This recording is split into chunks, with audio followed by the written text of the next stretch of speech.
Todd Barclay. Thank you very much, Mr Speaker. It's a pleasure to rise in support of this bill. I think we need to not lose sight of the fact that New Zealand has a world-performing, top-class education system. We are among the top performers in the OECD, Mr Speaker. And what this bill sets to achieve is to make us even better and even more future-proofed. This is the biggest update in nearly 30 years. The committee ran a robust process, and I had the privilege of joining it at about halfway through. Before that process was run by the committee, Mr Speaker, where there were hundreds of people that came in to provide submissions, right from the unions to sector professionals to other interested parties. The Ministry of Education did a phenomenal job of collating all of the submissions and providing advice and feedback to the committee on that. And not to mention the amount of work that the Minister's put in through the Ministerial Cross-Sector Forum and her individual engagements working across schools and other sector representatives across a large number of years, Mr Speaker. So for the Labor Party to suggest that this is some form of rushed job that has been ill thought out, it could be far from the truth, Mr Speaker. And I want to acknowledge the Minister for all the work that she's put in over the last 6 years in the role.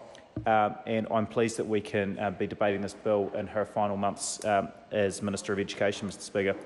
Schools are complex and at times challenging environments, but they're also unique and innovative environments.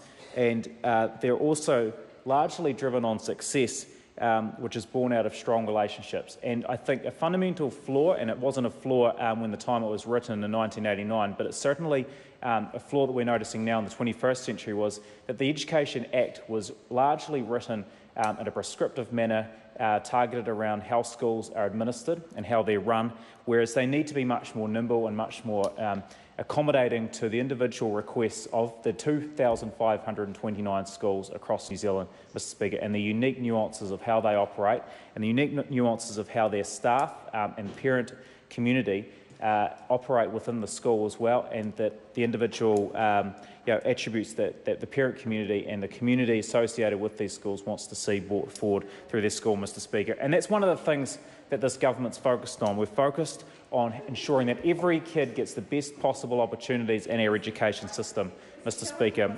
And the needs for every child and young person are very much at the centre of that. Not the needs of how a system's run, but the needs of the individual children. And that's why it's a pleasure to be able to support this bill, Mr Speaker, and I look forward to the progressing debate.